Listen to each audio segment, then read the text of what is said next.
మమ్మల్ని మిక్కిలిగా ప్రేమించిన మా ప్రియ పరలోకపు తండ్రి, మీ పరిశుద్ధ నామాన్ని బట్టి మీకు వందనాలు చెల్లిస్తూ, మీ యొక్క శాశ్వతమైన ప్రేమను గురించి, మీ ఎడబాయిన ప్రేమను గురించి, మీ సమర్పణ ప్రేమను గురించి, స్నేహితునిగా భావించి మా దోషములన్నిటినీ మీ వెనక వేసుకున్న మీ ప్రేమను మాకు మీ లేఖనములోంచి తెలియజేసి, మీ ప్రేమ ఎటువంటిదో, అవును సంసోను జీవితం తను మీ కొరకు పుట్టించి పెంచి పెద్ద చేసి బలాన్నిచ్చి మీ పని చేయటానికి మీరు ఏర్పాటు చేసుకుని మీ పనిలో తాను కొనసాగినప్పుడు కొన్ని పొరపాట్లు తాను చేసినప్పటికీ స్నేహితుడిగా అతన్ని క్షమించి అతని కొరకు మీరు సర్వస్వాన్ని ఇచ్చి ఎడబాయిన నీ కృపను అతను ఉంచి శాశ్వతమైన ప్రేమతో అతని నిత్యత్వానికి వారసుడిగా చేసుకుని విశ్వాసపు వీరుల జాబితాలో చేర్చిన నీ ప్రేమ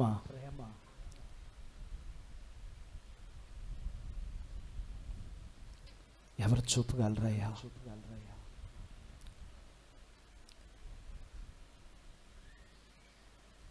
ఈ జీవిత కాలానికి మీ ప్రేమ మాకు అర్థమవుతుందా?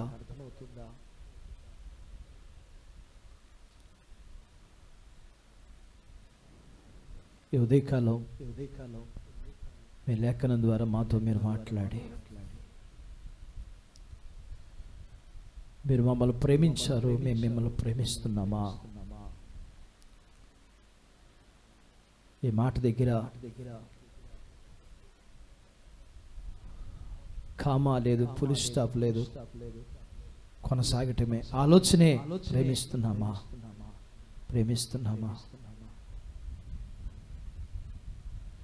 మేము మిమ్మల్ని ప్రేమిస్తే యోహాను సువార్త 14వ అధ్యాయం 15వ వచనం, మీ ఆజ్ఞలు గైకుంటాం కదా. ప్రేమిస్తున్నాం అనుకుంటూ ఆజ్ఞలు గైకొనని మాట చప్పున ప్రేమ, మీ ప్రేమను అర్థం చేసుకోగలిగిన హృదయం మాకు కావాలయ్యా. సంసోను కంటే మిన్నగా మమ్మల్ని ప్రేమించారు. మా కోసం సర్వస్వాన్ని విడిచిపెట్టి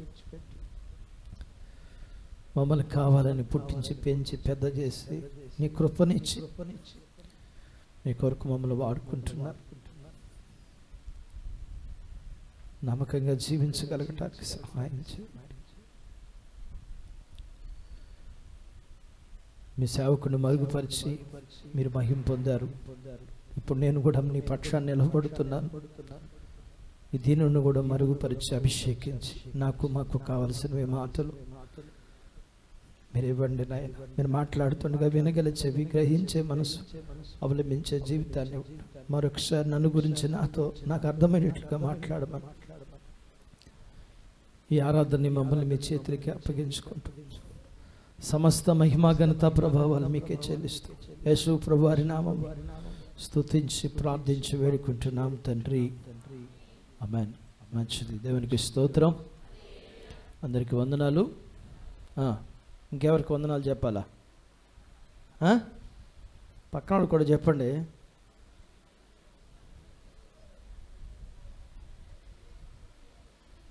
వందనాలు కుర్మిద, వందనాలు.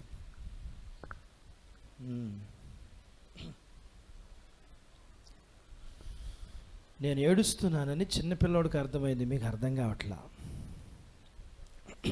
హిరణమయ్య వాళ్ళ అబ్బాయి అద్విక్ అంటున్నాడంట, పాస్టర్ గారు ఏడుస్తాడు ఏంటి, మీరు ఏడవాలి కానీ. దేవుని ప్రేమకు మనం స్పందించట్లేదని ఏడుపు వస్తూ ఉంది. రావట్లేదు కదా మీకు? దేవుడు మనల్ని ఎంత ప్రేమించాడో మంచిది. మరి మనం గమనించినట్లయితే దేవుని వాక్యాన్ని చూద్దాం. ఆమోసు గ్రంథము 5వ అధ్యాయం 4వ వచనం చదువుకుందాం. ఇశ్రాయేలుతో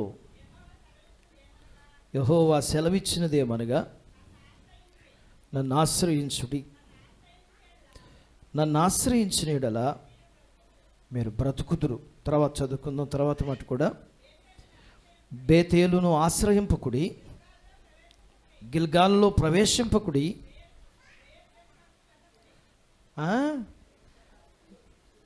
బెయేర్షెబాకు వెళ్ళకుడి.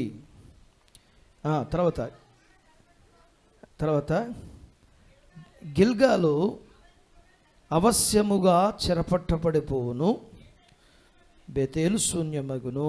తర్వాత కూడా చదువుకుందాం. యెహోవాను ఆశ్రయించుడి, అప్పుడు మీరు బ్రతుకుదురు.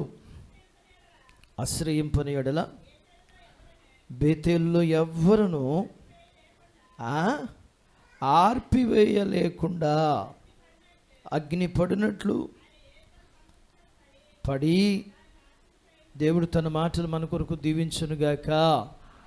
దేవునికి స్తోత్రం. అందరూ కుడిచే పైకెత్తి దేవుని స్తుతిద్దాం.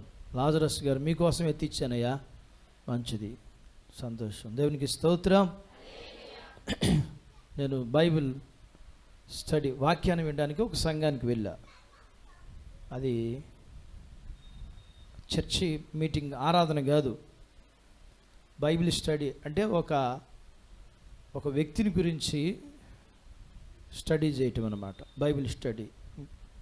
మన సహవాసంలో శామ్యూల్ బాబు ద్వారా బైబిల్ స్టడీ.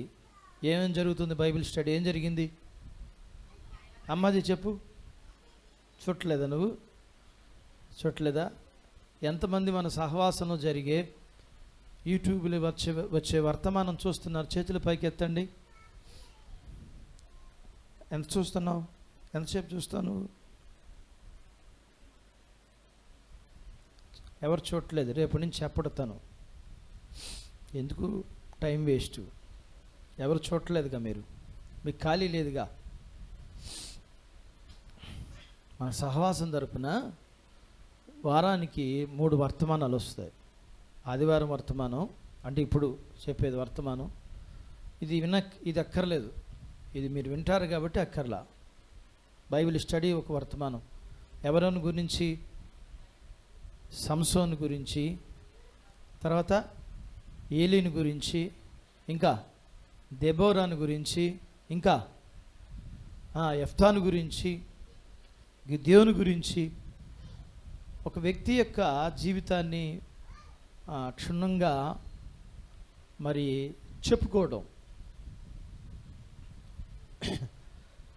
మరి అదే బయట వాళ్ళ వర్తమానాలు తింటారా మీరు? వినరా? ఆలోచించండి. మనం గమనించినట్లయితే, ఒకసారి నేను బైబిల్ స్టడీకి వెళ్ళాను ఒక చోటుకి. అక్కడికి వెళ్తే 8 సంవత్సరాల కుర్రోడు బ్యాగ్ తగిలించుకున్నాడు. వాళ్ళది భక్త సింగ్ సహవాసం. భక్త సింగ్ గారి సహవాసంలో వాళ్ళకి ఏంటంటే తెల్లబట్టలు, బైబిల్ సంచి అంటారు దాన్ని. ఇట్లా బారుగా ఉంటుంది, మీకు తెలియదు అది. ఇట్లా బారుగా ఉండి కింద మామూలుగా, ఇదివరకు నా చిన్నప్పుడు అలాంటి బ్యాగులు మేము వేసుకెళ్ళేవాళ్ళం.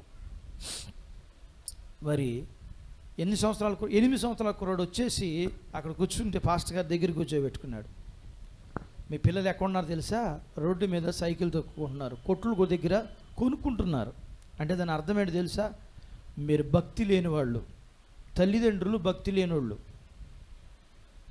అదే సంగతి. మీరు భక్తి కలిగిన వాళ్ళు అయితే మీ పిల్లలు ఎక్కడ ఉంటారు? గేదె ఎక్కడ వేస్తే దూడ ఎక్కడ ఉంటుంది? ఈ సామెతే పోయినట్టుంది. బేతేలు సహవాసంలోని పిల్లల యొక్క సామెత మార్చేశారు. ప్రపంచంలో సామెత, గేదె ఎక్కడ మేస్తే దూడ ఎక్కడ మేస్తారని ప్రపంచం సామెతే మార్చేశారు వీళ్ళు. మామూలు కదా ఈ సహవాసం వాళ్ళు. అది సంగతి. మీ పిల్లలకి భయం నేర్పించండి.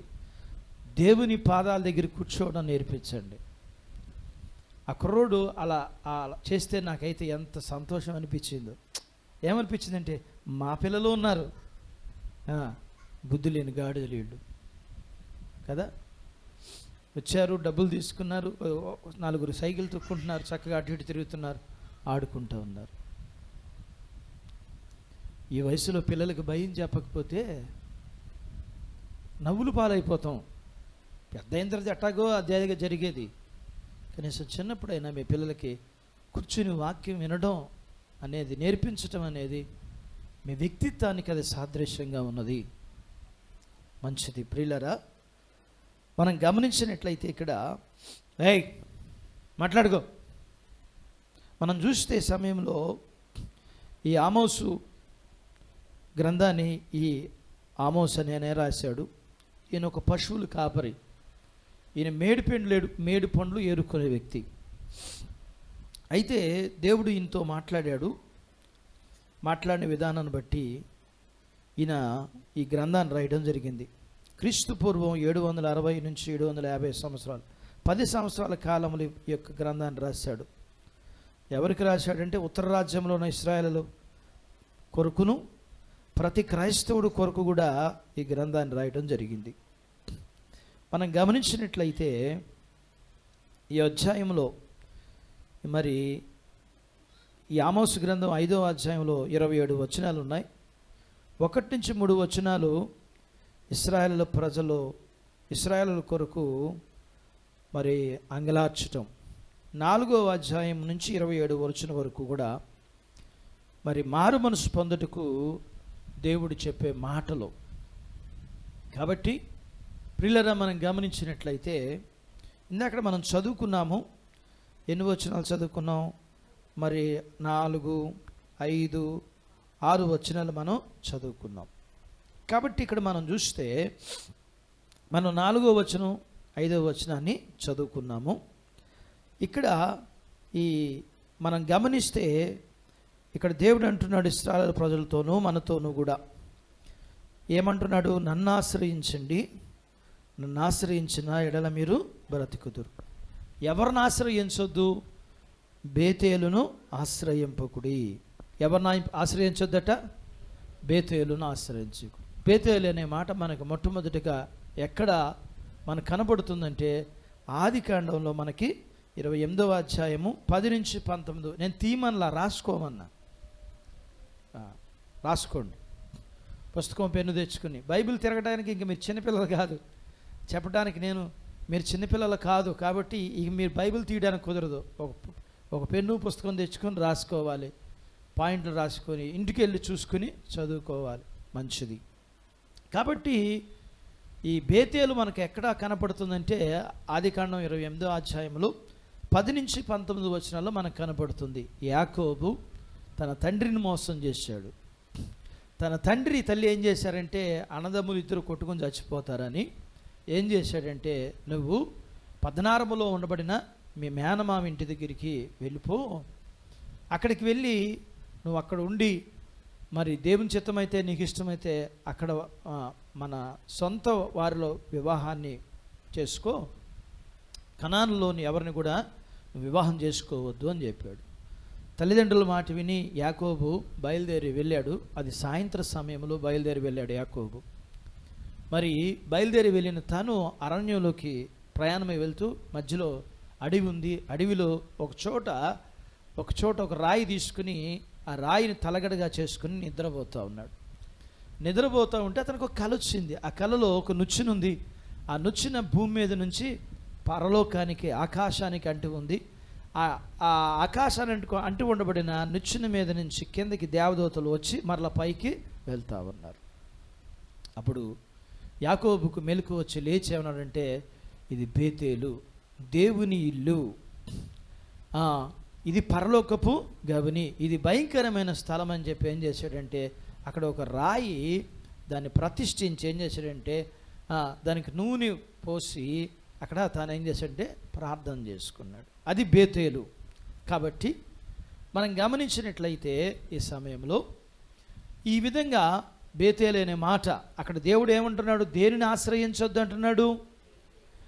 ఎవరిని ఆశ్రయించమంటున్నాడు? నేను చెప్పాను, ఇందాక చెప్పలేదా? మర్చిపోయి వెళ్ళిపోయానండి. ఎవరిని ఆశ్రయించమని చెప్తున్నాడు దేవుడు? నన్ను ఆశ్రయించుండి అంటాడు. ఎవరిని ఆశ్రయించొద్దని చెప్తున్నాడు? బేతేలును ఆశ్రయింపుకుడి. కాబట్టి ఇప్పుడు మనం చూస్తే ఇశ్రాయేలు ప్రజలంట వారు దేనిని ఆశ్రయిస్తున్నారట? ఇప్పుడు బేతేలులో ఏముంది? ఇప్పుడు యాకోబు ప్రతిష్ఠించిన ఒక రాయి ఉంది. ఇప్పుడు చూడండి, బలిపీఠం గొప్పదా? బలిపీఠం గొప్పదా? దేవుడు గొప్పోడా? అసలు బలిపీఠం అంటే ఏంటి? దేవుడు అంటే ఏంటి?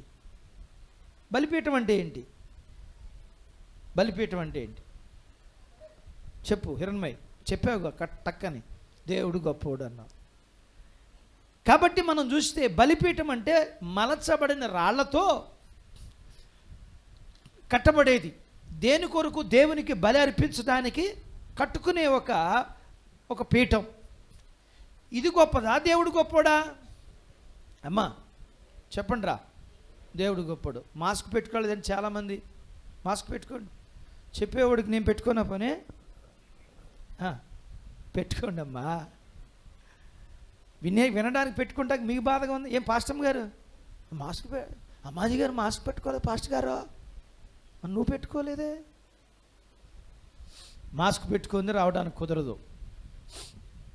ప్రసన్న కుమార్, ఇంకెవరైనా ఖాళీ ఉంటే ఆ 2 చోట్ల ఖాళీ ఉంది మగవాళ్ళకి. ఇంకెవరైనా వస్తే కనుక ఇంకా అమ్మాజీ, లేడీస్కి అమ్మాజీ దగ్గర, మగవాళ్ళకి 2 అక్కడ. తర్వాతకి ఎవరైనా వస్తే కిందకి కూర్చోమని చెప్పామా. మళ్ళీ కరోనా గుంటూరు దాకా వచ్చిందనమాట. గుంటూరు నుంచి విజయవాడకి ఎంత దూరం అంటే 1 గంట, అక్కడి నుంచి ఇక్కడికి 1 గంట, అంటే ఒక 130 కిలోమీటర్ 150 కిలోమీటర్లు వేసుకోండి. కాబట్టి 150 కిలోమీటర్ల దూరంలో ఉంది. అది సంగతి. జాగ్రత్త పడదాం. రాత్రే చెప్పా, మళ్ళీ ఇప్పుడు చెప్పే పరిస్థితి వస్తుందంటే ఇంకా చిన్నపిల్లలే. మీరు మాస్క్ పెట్టుకోండి, శానిటైజర్ చేసుకోండి, దూరంగా ఉండండి. కుటుంబీకులతోనైనా సరే దూరంగా ఉండి మాట్లాడండి కొంతకాలం. కాబట్టి మనం చూస్తే ఇప్పుడు మనం గమనించినట్లయితే ఇప్పుడు బలిపీఠం గొప్పదా? దేవుడు గొప్పోడా? దేవుడే. బలిపీఠం ఏంటంటే దేవునికి బలి అర్పించడానికి ప్రతిష్ఠించుకున్నది, అంతే. ప్రతిష్ఠించుకున్నది. మీకు అర్థమని చెప్తాను. ఇది బలిపీఠం, ఇది బలిపీఠం, ఇది బలిపీఠం. అంటే ఇక్కడ ఏంటంటే దేవుని కొరకు ఈ వస్తువులు ఏమని అంటే ప్రత్యేకించబడినాయి. వీటిని ఉపయోగించం ఇంకా దేనికి? దేవుని కొరకే, దేవుని పని కోసమే ఇంక దేనికి ఉపయోగించు. ఇప్పుడు దేవుని కొరకు ప్రతిష్ఠించుకున్న ఇవి గొప్పదా? దేవుడు గొప్పోడా? ఇప్పుడు మీకు అర్థమైంది కదా. ఇది బలిపీఠం. దీని మీద మనం ఏం చేస్తామంటే దేవుని పని చేయడానికి ఉపయోగిస్తాం.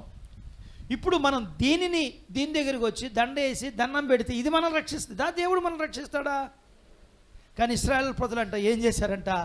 దీనికి దండం పెడుతున్నారట, దీనికి దండేస్తున్నారట. కాబట్టి అందుకే అంటున్నాడు, మీరు బేతేలును ఆశ్రయింపకుడి. బేతేల్లో ఏముందంటే ఒక బలిపీఠం. ఎవరు చేశారు? యాకోబు చేశాడు. ఎవరు చేశాడు? యెరోబాము చేశాడు.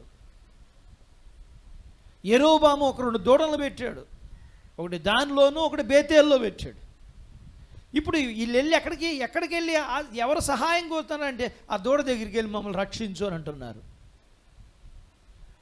నెహెష్టం మోషే కాలంలో ఇశ్రాయేలు ప్రజలు దేవునికి విరోధంగా జీవిస్తున్నప్పుడు దేవుడు అన్నాడు, ఏ పాము అయితే కరుస్తుందో అలాంటి పాము రూపాన్ని, ఒక రూపాన్ని, ఎత్తడి సర్పాన్ని చేసి నువ్వు దాన్ని కొండ మీద నిలబెట్టు, దాన్ని చూచిన వాడన్నా బ్రతుకుతాడంటే, మేము గత కాలంలో మా పితరులందరూ ఈ నెహుష్టమును చూసి బ్రతికారు కాబట్టి దీనికి కూడా ఒక దండేసి దండం పెట్టి మమ్మల్ని రక్షించు. కాబట్టి మనం గమనించినట్లయితే ఒక పాస్టర్ గారిని దేవుడు బాగా వాడుకున్నాడు. ఇప్పుడు ఆయనకేం చేస్తున్నారు? బేబీ గారు మీరు చెప్పండి, ఏం చేస్తున్నారు? ఆయనకు కూడా ఒక ఫోటో కట్టి ఒక దండేసి ఆయనకు కూడా దండం పెట్టి ఆయనకి ప్రార్థన చేస్తారు.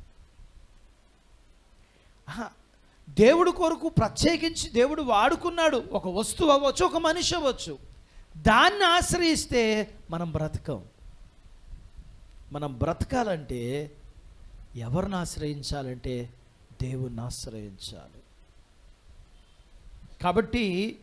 అందుకనే దేవుడు ఆ మాటను అంటున్నాడు, బేతేలును ఆశ్రయింపకుడి. సొంత అమ్మా నాన్న ఫోటోలే ఉండకూడదంటుంటే, అమ్మా నాన్న ఫోటోలే ఉండకూడదంటుంటే, దేవునికి బదులుగా ఒక వ్యక్తిని, ఒక దైవ సేవకుడిని, ఆ దైవ సేవకుడు తప్పు కాదు, చచ్చిపోయిన ఆయనకి తెలియదు, పాపం ఆయన పరదేశంలో ఉండి బాధపడుతుంటాడు. అరే నా చెట్టు నా పేరు చెప్పుకుని కాయలు అమ్మేసుకుంటున్నారు వీళ్ళు, నా పేరు చెప్పి కాయలు అమ్మేసుకుంటున్నారు. నా ఫోటో చూపించి, దా ఇదిగో ఇది సహవాసం, దా ఇది ఈ సహవాసం. కాబట్టి ప్రియులారా, మనం గమనించినట్లయితే మరి అందుకనే అంటున్నాడు, మీరు బేతేలును ఆశ్రయిస్తే ఏమవుతారంటే మీరు నశించిపోతారు.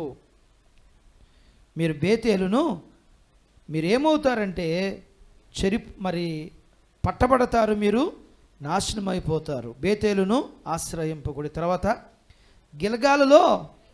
గిల్గాలుకి ఎందుకు మరలా అక్కడంటే, గిల్గాలులో అంటే యెహోషువ కాలంలో మోషే చనిపోయిన తర్వాత, యెరికో పట్టణం దాటిన తర్వాత యొర్దాను నది, మరి మనం గమనించినట్లయితే ఆ యొర్దాను నది దగ్గరికి వచ్చినప్పుడు వాళ్ళు ఏమయ్యారంటే, ఆ సమయంలో మరి మనం చూస్తే వాళ్ళు ఏం చేశారు అంటే, ఆ యొర్దాను నది దాటేటప్పుడు మందసం ఏమైందంటే, ఆ సమయంలో మందసాన్ని మోసుకుంటూ యాజకులు వెళ్ళారు. యాజకులు వెళ్తే మరి జరిగింది ఏంటంటే, యాజకులు కాళ్ళు పెట్టినప్పుడు ఆ యొర్దాను నది ఏమైందంటే రెండుగా చీల్చబడింది. మనం గమనించినట్లయితే ప్రియులారా, ఇక్కడే ఎదురు కూర్చున్నాను, మనం చూస్తే ఆ విధంగా మరి ఆ చీల్చబడిన యొర్దాను నదిలోంచి వాళ్ళు ఏం చేశారు అంటే, వారు నడుచుకుంటూ వెళ్ళిపోయినప్పుడు ఏం చేశాడంటే, యెహోషువ ఒక్కొక్క గోత్రానికి ఒక్కొక్క రాయి తీసుకుని ఏం చేశాడంటే 12 రాళ్ళు అక్కడ మరి పెట్టించాడు. దేనికి రాళ్ళు దేనికి సాదృశ్యం అంటే, దేవుడు ఈ ప్రజల ద్వారా, ఈ గోత్రికుల ద్వారా దేవుడు ఈ కాలంలో ఈ విధంగా దేవుడు ఏం చేశాడంటే, యొర్దాను నది దాటడానికి దేవుడు అద్భుతాన్ని చేశాడు దేవుడు. ఇప్పుడు ఇశ్రాయేలు ప్రజలు ఎక్కడికి వెళ్ళి ఏం చేస్తున్నారు? దేవుడు ఏ అద్భుతాన్ని చేశాడో, ఏ వ్యక్తులు ఏ గోత్రికుల చేత ఆ పేర్లు పెట్టించి ఫలానా వాళ్ళు ఉన్నారో అక్కడికి వెళ్ళి ఏం చేశారంట, వీళ్ళు ఆ రాళ్ళకు కూడా వీళ్ళు ఏం చేస్తున్నారట, దండేసి దండం పెడతా ఉన్నారు. ఇప్పుడు చూడండి, అవి ఏ రాళ్ళు అంటే సాక్ష్యపు రాళ్ళు. అవి రక్షించే రాళ్ళు కాదు, రక్షించేవి కాదు. అవి దేవుని యొక్క అద్భుతాన్ని గురించి చెప్పేవే తప్ప అవి దేవుడు కాదు. అందుకనే గిల్గాలులోకి మీరు ప్రవేశింపకుడి, మీరు నన్ను ఆశ్రయించండి అంటున్నాడు. తర్వాత ఏమంటున్నాడు, బెయేర్షెబాకు వెళ్ళకుడి. కాబట్టి బెయేర్షెబా మీకు అర్థమేంటో చెప్తాను. ముందు ఇది చెప్తే అది అర్థమవుతుంది. ఈ సందులో దేవాలయం ఉంది, అంటే చర్చి ఉంది కదా. ఏం చేస్తారు కొంతమంది, ఆ సందు మొదట్లో నుంచి ఏం చేస్తారంటే, ఏం చేస్తారు తెలుసా? మీకు తెలియదు కదా. ఆ సందు మొదట్లో సమాధానం నీకు తెలుసా, నేను బాగా అవుతున్నా. ఆ సందు మొదట్లో నుంచి ఏం చేస్తారంటే దండం పెడతారు. అంటే ఏంటి, ఈ సందులో దేవాలయం ఉంది. అర్థమైందా? ఇప్పుడు నేను చెప్పిన మాట మీకు. సందులో ఎక్కడి నుంచి దండం పెడతారు? ఆ సందు మొదట్లోంచే దండం పెడతారు. అంటే ఆయన ఇటు రాలేడు, ఆయన కుదరదు. అందుకేం చేస్తాడంటే, అంటే ఈ బెయేర్షెబా మనం గమనించినట్లయితే, బెయేర్షెబా అంటే అబ్రహాము, మనం గమనించినట్లయితే అబీమెలెకు గెరారులో ఉండబడినప్పుడు అబ్రహామును దేవుడు దీవించినప్పుడు జరిగింది ఏంటంటే, ఆ సమయంలో తను నుయ్యితో అయినప్పుడు ఈ విధంగా బహుగా ఊట వచ్చింది. అబ్రహాము దీవింపబడ్డాడు. ఈ సమయంలో మరి వాళ్ళు, ఆ రాజుగారు వీళ్ళు కలిసి ఒక నిబంధన చేసుకున్నారు. ఆ నిబంధనకి ఏం చేశాడంటే, కొన్ని జంతువుల్ని తను ఏం చేశాడంటే వాళ్ళకి ఇచ్చాడు. మీరు మాతో తగాదా పడుతున్నారు, ఎందుకంటే కరువు కాలంలో అబ్రహాముని దేవుడు దీవించాడు. దీవించినప్పుడు వాళ్ళు ఏం చేస్తున్నారంటే ఆ సమయంలో వీళ్ళ మనుషులు తగాదపడి ఆ జలాల ఊటని తీసేసుకున్నారు.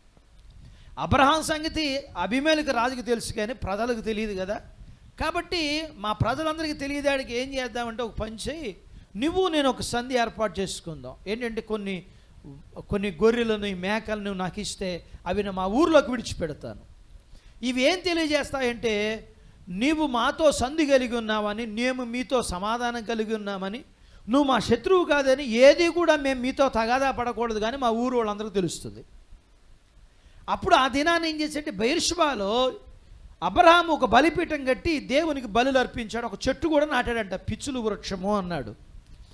కాబట్టి అక్కడ ఏం చేశాడంటే ఆ వృక్షాన్ని నాటి అక్కడ బలిపీఠం కట్టి ప్రార్థన చేశాడు. ఇప్పుడు ఇశ్రాయేలు ప్రజలంట ఏదైనా కష్టం వస్తే ఎక్కడికి వెళ్తున్నారట? ఆ చెట్టు దగ్గరికి వెళ్తున్నారంట, దండం పెట్టి దండేస్తున్నారు. రమ్య నవ్వుతున్నావు కదా. మనం కూడా ఏం చేస్తున్నామంటే ఒక పాస్టర్ గారికో ఆ పాస్టర్ గారి సమాధి దగ్గర నుంచి మట్టో మనం గమనించినట్లయితే ఈ విధంగా ఒక చెట్టు, ఒక రాయో, ఒక గుడో, ఆ గుడిలో మనం గమనించినట్లయితే దేవుడు అంటున్నాడు, నేను నీ గుండెలోనే ఉన్నాను అన్నాడు. దేవుడు ఈ కట్టబడిన రాళ్ళలో దేవుడు నివసించడానికి ఇష్టపడతల్లా. నీ దేహమే దేవుని ఆలయం అని మీరు ఎరుగురా కదా. కాబట్టి దేవుడు అంటున్నాడు, అవి ఆ రోజు నా నామం పేరట వాడబడిన వస్తువులు అంతే. నా కొరకు పనిచేసిన దేవుని సేవకులు అంతే. వాళ్ళు గొప్ప. ఇప్పుడు దేవుని సేవకుడు గొప్ప, దేవుడు గొప్ప. మరి ఎందుకు దేవుని సేవకుల ఫోటోలు మీ ఇంట్లో ఉంటున్నాయి అంటే మీ అమ్మ మీ నాన్న కంటే ఎక్కువ ఏంటి? అయినా నిన్ను కన్ని పెంచి పెద్ద చేసిన అమ్మ కంటే గొప్పోడైనా? ఏ కుమారుడికైనా తల్లి కంటే ప్రపంచంలో గొప్పవాళ్ళు ఎవరైనా ఉంటారా చెప్పండి? ఏ పిల్లలకైనా తమ తల్లి కంటే గొప్పవాడు ఉంటారా? మరి నీ తల్లి ఫోటోనే పాస్టర్ గారు వద్దంటే ఆయన ఫోటో తీసుకొచ్చి నువ్వు ఎందుకు దండేస్తున్నావు? ఎందుకు ఇంట్లో పెట్టుకుంటున్నావు? ఎందుకు ప్రార్థన చేస్తున్నావు? అసలు ఎందుకు ఉండాల్సిన అవసరం ఏంటి? ఆయన చెప్పాడా కల్లో నీకు వచ్చి చెప్పాడా నా ఫోటో పెట్టుకోమని చెప్పాడా? దేవుడు వాడుకున్నాడు అంతే. దేవుడు వాడుకున్న ప్రతిదీ తీసుకొచ్చి మన ఇంట్లో పెడితే మనం బయట ఉండాలి, అవి ఇంట్లో ఉంటాయి, ఎక్కువైపోతాయి.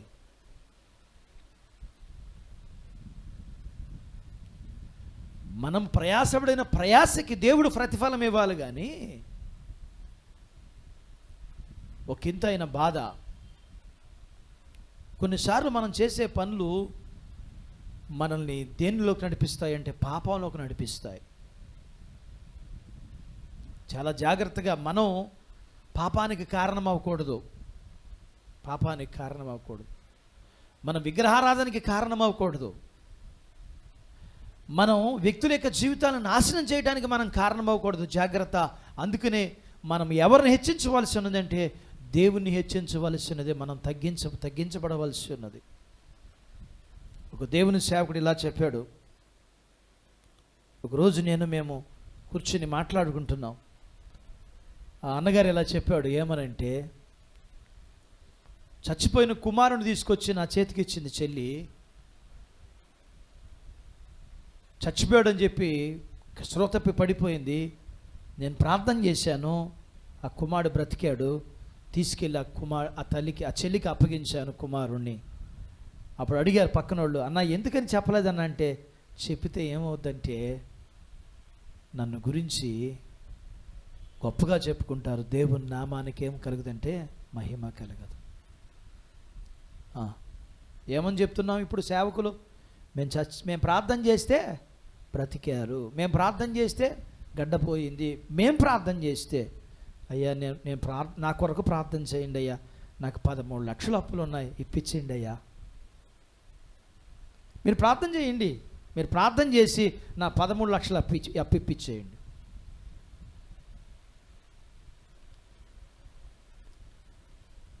ఎవరు గొప్పగా చెప్పుకుంటారు? ఈ పరిచర్యలో దేవుడు ఎన్ని అద్భుతాలు చేశాడు చాలామందికి తెలియదు. ఎన్ని అద్భుతాలు చేశాడు. అవి మనకు అవసరమా? ఫోటోలు కట్టించుకుని పక్కన కూర్చుని ఫోటోలు కట్టించుకుని ఈయనకి ఈ రోగం అని చెప్పి చెప్పుకోవాల్సిన అవసరమా? అది ఎవరికి మహిమ? దేవునికి మహిమ. ఎవరికి ఆశీర్వాదం అంటే వచ్చిన వారికి ఆశీర్వాదం. నీవు నేను దేవుని కొరకు ఉపయోగపడాల్సింది తప్ప దండలేయించుకుని ఊరేగించుకోవడం. రేపు పొద్దున మనం చచ్చిపోయిన తర్వాత ప్రజలు మర్చిపోవాలి, దేవుడు మనం గుర్తుపెట్టుకోవాలా, దేవుణ్ణి మాత్రమే గుర్తుపెట్టుకోవాలా. కాబట్టి ఇక్కడ మనం చూస్తాం ప్రియులారా, ఇశ్రాయేలు ప్రజలు గురించి దేవుడు మాట్లాడే మాట ఏంటంటే వారి పాపం ఇప్పుడు మనకు అర్థమైందిగా. ఏంటి వాళ్ళ పాపం అంటే దేవునికి బదులుగా వాళ్ళు ఏం చేస్తున్నారంటే బలిపీఠాలకి, సాక్ష్యపు రాళ్ళకి, చెట్లకి వాళ్ళు ఏం చేస్తున్నారంటే దండం పెట్టి దండేస్తామని. ఇక్కడ కూడా చాలామంది ఉన్నారేమో. దయచేసి ఈరోజు నీతోనే దేవుడు మాట్లాడుతున్నాడు. నీవు నేను ఆశ్రయించవలసింది బలిపీఠాలని, సాక్ష్యపురాలని, చెట్లని కాదు. దేన్నో తెలుసా? ఆత్మయున్న దేవుణ్ణి. నన్ను ఆరాధించేవారు ఎలా ఆరాధించాలట? ఆత్మతోనూ సత్యముతో ఆరాధించాలి. కాబట్టి మరి మనం గమనించినట్లయితే అందుకని ఏమంటున్నాడంటే మీరు నన్ను ఆశ్రయిస్తే బ్రతుకుతారు. ద్వితీయోపదేశకాండము 4వ అధ్యాయము, ద్వితీయోపదేశకాండము 4వ అధ్యాయము 29వ వచనాన్ని మనం చూద్దాము.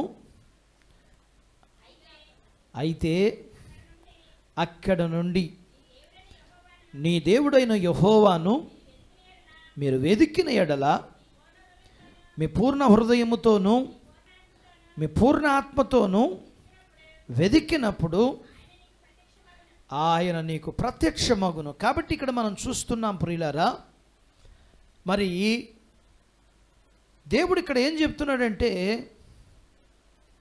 మీరు నన్ను ఆశ్రయించండి. మీరు బేతేలును ఆశ్రయింపకుడి. బేతేలు అంటే మనకి ఎంత గొప్ప! అబ్బో, అసలు బేతేలు అంటేనే దేవుని ఇల్లని, పరలోక గౌనని, కాబట్టి మా సహవాసానికి వస్తేనే పరలోకం వెళ్తారని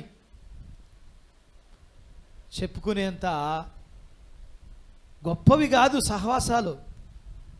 సహవాసం ఎవరితో సహవాసం గొప్పదంటే యేసు ప్రభు వారితో సహవాసం గొప్పది. ఏ సహవాసం ద్వారా అయినా నిత్యత్వానికి మనం వెళ్తాం. ఎందుకంటే అది ఏ సహవాసం అంటే క్రీస్తు సంఘం కాబట్టి.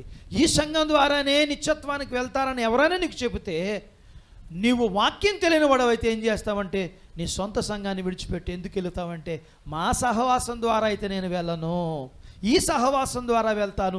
ఈ సహవాసం పేరేంటంట? బేతేలు, దేవుని ఇల్లు.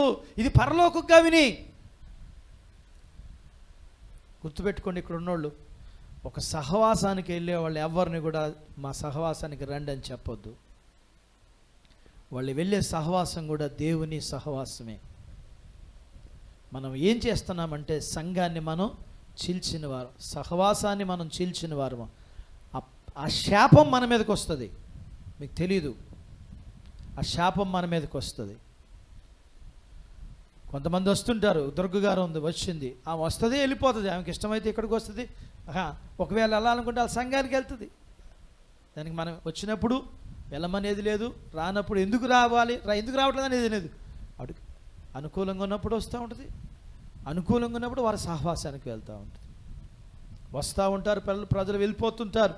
అయితే ఇక్కడ దేవుడు నిన్ను ఇక్కడ పెంచి ఇక్కడ పుట్టడానికి ఇక్కడికి పంపించి నువ్వు ఇక్కడ మారు మనసు పొంది బాప్తిసం తీసుకున్నావు. నీవు ఒకవేళ వేరెవరైనా మా సహవాసానికి వస్తే మాత్రమే, ఇక్కడ బాప్తిసం తీసుకుంటే మాత్రమే, ఇక్కడ ఉంటే మాత్రమే, మా పాస్టర్ గారు మేము మాత్రమే పరలోకం వెళ్తామని ఎవరైనా చెప్పినట్టుంటే అతను ఎవరో తెలుస్తా? క్రీస్తు విరోధి. అతను క్రీస్తు విరోధి. కాబట్టి ఇక్కడ మనం చూస్తే ప్రియులారా, ఇక్కడ మనం ప్రభు చెప్తా ఉన్నారు, నన్ను ఆశ్రయిస్తే మీరు బ్రతుకుతారు. నన్ను ఆశ్రయిస్తే ఎందుకనంటే ఏమంటున్నాడు ఇక్కడ, మీరు మీ పూర్ణ హృదయముతోనూ పూర్ణ ఆత్మతో వెతికినప్పుడు నీకు ప్రత్యక్షమగును. కాబట్టి మనం ఆయన ఆశ్రయించాలంటే మనకి ఏముండాలంటే దేవుని మీద మనకు ప్రేమ ఉండాలి. ఏముండాలి మనకి దేవుని మీద అంటే, నేను ఒక సహాయం కోరుతున్నాను అనుకోండి, నాకు ఇష్టమైతేనే వాళ్ళని అడుగుతానుగా, ఇష్టం లేదు అడుగుతాను నేను. ఒకళ్ళని నేను డబ్బు అడగాలన్నా ఎవరిని పడితే వాళ్ళు అడగరు. చాలామంది, కొంతమంది కనపడిన వాళ్ళు అందరిని అడగరు. ఇష్టమైతేనే, ఇవ్వగలుగుతారని నమ్మకం ఉంటేనే అడుగుతారు తప్ప అందరినీ అడగరు. కాబట్టి ఇప్పుడు ఆయన ఏమంటాడంటే, నీవు నన్ను పూర్ణ హృదయముతో పూర్ణ ఆత్మతో నన్ను వెతికితే నేను నీకు ప్రత్యక్షమగుతాను. కాబట్టి ఇప్పుడు మనం ఏం చేయాలి అంటే, మనం ఆయన ప్రేమించాలి. మనం ప్రేమించాలి. ప్రేమిస్తే మనం ఏమవుతామంటే బ్రతుకుతాం. దేవుణ్ణి ప్రేమిస్తే, దేవుణ్ణి ఇక్కడ ప్రేమించిన వాళ్ళు ఎవరూ లేరు, అందరూ ప్రేమించిన వాళ్ళే. అవునా? ఏమ్మా కాదా? మనమందరం దేవుణ్ణి ప్రేమించిన వారమే. కానీ మాట వినని ప్రేమ కలిగిన వాళ్ళం. ఏ ప్రేమ ఉంది మనకి? ఆ అమ్మ అంటే కుమారుడికి చాలా ప్రేమ. ఎంత ప్రేమ అంటే మాట విననంత ప్రేమ. ప్రభువారు చెప్తున్నారు, యోహాను సువార్త 14:15 చెప్తున్నారు. ఆయన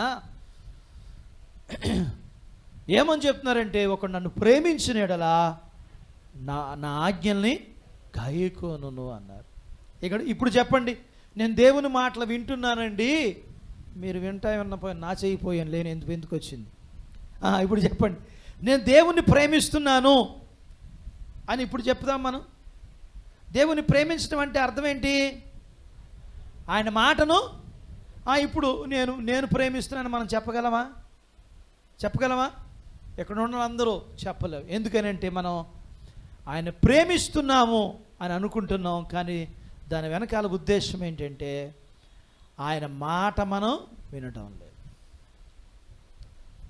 ఆయన మాట వినటం. మనం దేన్ని ప్రేమిస్తున్నాం?